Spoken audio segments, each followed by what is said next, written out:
அனைவருக்கும் இனிய காலை வணக்கம். நம்ம இயல் 3ல் உரைநடை உலகத்தில் கணியனின் நண்பன் அப்படிங்கிற பாடத்தை பார்த்துட்டு வந்துட்ருக்கோம். இதில் கணியனுடைய நண்பனாக எந்திர மனிதன் இருக்குது. எந்திர மனிதன் வீட்டில் இருக்கு. கணியன்கிட்ட பேசிகிட்ருக்கு. கேட்குறான், கணியன் என்னோட பேசுமா, விளையாடுமா, பாடுமான்னு கேட்குறான். அம்மா சொல்கிறாங்க, எல்லா வேலைகளையும் செய்யும், எனக்கும் உதவி செய்யும், அப்பாவுக்கும் உதவி செய்யும் அப்படின்ட்டு அம்மா சொல்கிறாங்க. அடுத்து பாருங்கள். அப்படியா, இதனுடன் நான் பேசி பார்க்கட்டுமா என ஆவலோடு கேட்டான். பேசு, பயப்படாமல் பேசு என்றார் அம்மா. கணியன் கேட்குறான், அப்படின்னா இது என்னது, எல்லா வேலைகளையும் செய்யும், எங்கட பேசும், பாடுன்னு சொன்னீங்க இல்லையா, அப்படின்னா நான் பேசி பார்க்கட்டுமா அப்படின்ட்டு கணியன் சொல்கிறான். உடனே அம்மா பேசிப்பார் அப்படின்ட்டு சொல்கிறாங்க. இங்கே வா என்றான் கணியன். உடனே எந்திர மனிதன் கணியன் கூப்பிட்றான். இங்கே வா அப்படின்ட்டு கூப்பிட்றான். எந்திர மனிதன் நகர்ந்து கணியன் அருகில் வந்து நின்றது. எந்திர மனிதன் என்ன செய்யுது, மெதுவாக நகர்ந்து கணியனுக்கு பக்கத்தில் நிற்குது. யார் நீ என கேட்டான் கணியன். நான் ஓர் எந்திர மனிதன், என்னை ரோபோ என்றும் அழைப்பார்கள் என்றது. உடனே மெதுவாக நகர்ந்து கணியன்ட்டு வருது. கணியன் கேட்குறான் எந்திர மனிதன்ட்ட, யார் நீ அப்படின்ட்டு கேட்குறான். உடனே எந்திர மனிதன் சொல்லுது, நான் ஒரு எந்திர மனிதன், என்னை ரோபோன்ட்டும் சொல்லுவாங்க அப்படின்ட்டு எந்திர மனிதன் கணியன்ட்ட பேசிகிட்ருக்கு. நீ எல்லா வேலைகளையும் செய்வாய் என்று அம்மா கூறினார். எப்படி உன்னால் அது முடிகிறது சொல்கிறான் கணியன். நீ எல்லா வேலைகளையும் செய்வ அப்படின்ட்டு அம்மா சொன்னாங்க, எப்படி உன்னால் எல்லா வேலைகளையும் செய்ய முடியுது அப்படின்ட்டு கணியன் எந்திர மனிதன்ட்ட சொல்கிறான். அதற்கு நான் உருவான வரலாற்றை நீ முதலில் அறிந்து கொள்ள வேண்டும் என்று கூறிய ரோபோ தொடர்ந்து பேசியது.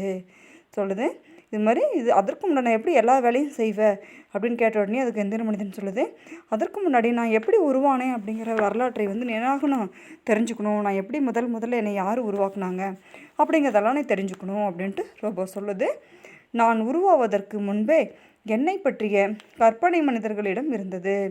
ரோபோ சொல்லுது, நான் உருவாவதற்கு முன்னாடி என்னை பற்றிய கற்பனையெல்லாம் மனிதர்கள் என்னை பற்றி எண்ணற்ற கற்பனைகள் செஞ்சு பார்த்துருக்காங்க அப்படின்ட்டு ரோபோ சொல்லுது. காரல் கபெக் என்பவர் செக் நாட்டை சேர்ந்த நாடக ஆசிரியர். காரல் கபெக் அப்படிங்கிறவர் செக் நாட்டில் இருக்கக்கூடிய ஒரு நாடகம் எழுதக்கூடிய ஒரு ஆசிரியர். இவர் 1920ஆம் ஆண்டு நாடகம் ஒன்றை எழுதினார். அதில் ரோபோ என்னும் சொல்லை முதலாக பயன்படுத்தினார். காரல் கபெக் அப்படிங்கிறவர் ஒரு நாடக ஆசிரியர். அவர் என்ன செஞ்சார், 1920ஆவது வருஷம் நாடகம் ஒன்று எழுதினார். அதில் ரோபோ அப்படிங்கிற சொல்ல தான் அவர் முதல்ல என்ன செஞ்சார், காரல் கபெக் என்பவர் தான் முதல்ல ரோபோ அப்படிங்கிற சொல்லை நாடகத்துக்கு பயன்படுத்தினார். ரோபோ என்ற சொல்லுக்கு அடிமை என்பது பொருள். ரோபோ அப்படின்னாவே அடிமை அப்படின்ட்டு பொருள். ஒரு தொழிற்சாலையில் ரோபோக்கள் வேலை செய்வதாக அந்த நாடகத்தில் காட்சிகளை அமைத்திருந்தார். இவ்வாறு ரோபோ என்னும் சொல் வழக்கத்திற்கு வந்தது. காரல் கபெக் அப்படிங்கிறவர் என்ன செஞ்சார், 1920ஆவது வருஷம் நாடகம் எழுதும்போது ரோபோ அப்படிங்கிற சொல்ல முதல்ல பயன்படுத்தினார். ரோபோ அப்படின்னாவே அடிமை அப்படின்ட்டு பொருள்.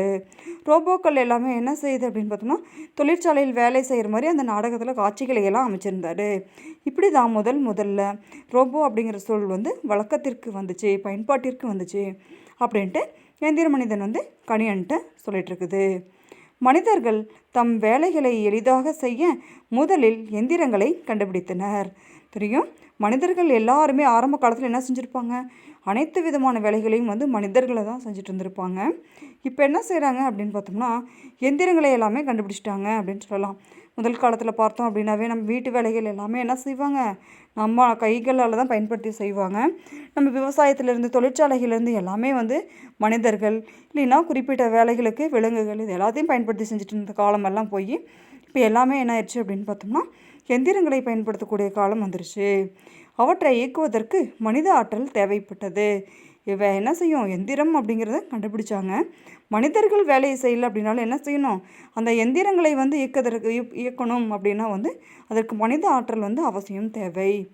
இக்குறையை போக்க மனிதன் கண்டுபிடித்தவையே தானியங்கிகள்.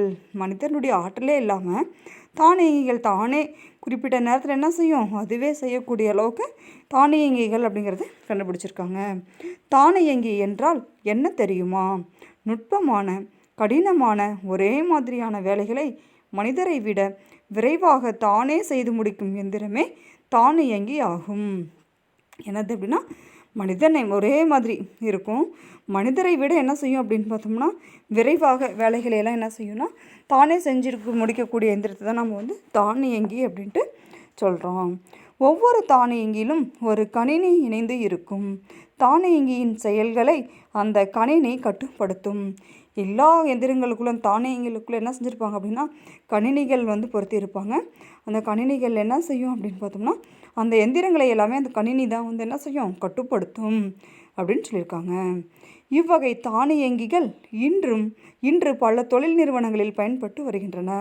இப்போ நிறைய பார்த்தோம் அப்படின்னா தொழில் கூடங்களில் எல்லாமே வந்து தானியங்கிகள் தான். நம்ம சொல்லணும் இல்லையா, ஆட்டோமேட்டிக் மிஷின்லாம் சொல்லணும் இல்லையா, குறிப்பிட்ட நேராச்சு அப்படின்னாவே என்ன செய்யும் அதே.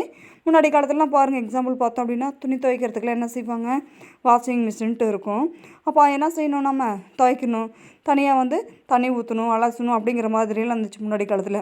இப்போலாம் என்ன செய்யுது அப்படின்னு பார்த்தோம்னா நம்ம டைம் செட் பண்ணி வச்சிட்டோம் அப்படின்னாவே என்ன ஆகுது, குறிப்பிட்ட நேரம் ஆச்சு அப்படின்னா அதுவே எல்லா வேலைகளையும் செய்து முடித்து அதே என்ன செய்யுது தானியங்கி வந்து ஆஃப் ஆகிக்குது. அது மாதிரிலாம் இருக்கு இல்லையா, அதெல்லாம் வந்து தானியங்கிகள் அப்படின்னு சொல்லலாம். இப்போ இது மாதிரி தானியங்கிகள் எல்லாமே என்ன செய்கிறாங்கன்னா இது மாதிரி பல வகையில் ஒவ்வொரு வகையிலையும் தொழில்களில் வந்து பயன்படுத்திட்டு வந்துட்டுருக்காங்க. இவை பயன்படும் இடத்திற்கு ஏற்ற வகையில் எந்திர கைகள், நகரும் கால்கள், சூழ்நிலைகளை உணர்வதற்கான நுண்ணுணர்வு கருவிகள் ஆகியவற்றுடன் உருவாக்கப்பட்டிருக்கின்றன என்று கூறி நிறுத்தியது.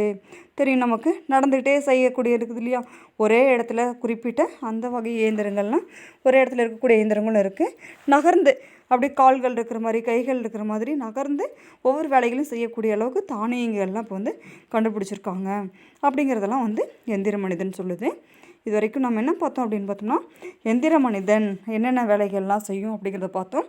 எந்திர மனிதனை யார் வந்து முதல்ல ரோபோ அப்படிங்கிற சொல்ல கண்டுபிடிச்சாங்க அப்படின்னு பார்த்தோம்னா காரல் கபேக் அப்படிங்கிறவர் தான் கண்டுபிடிச்சார் அப்படிங்கிறத பார்த்தோம்.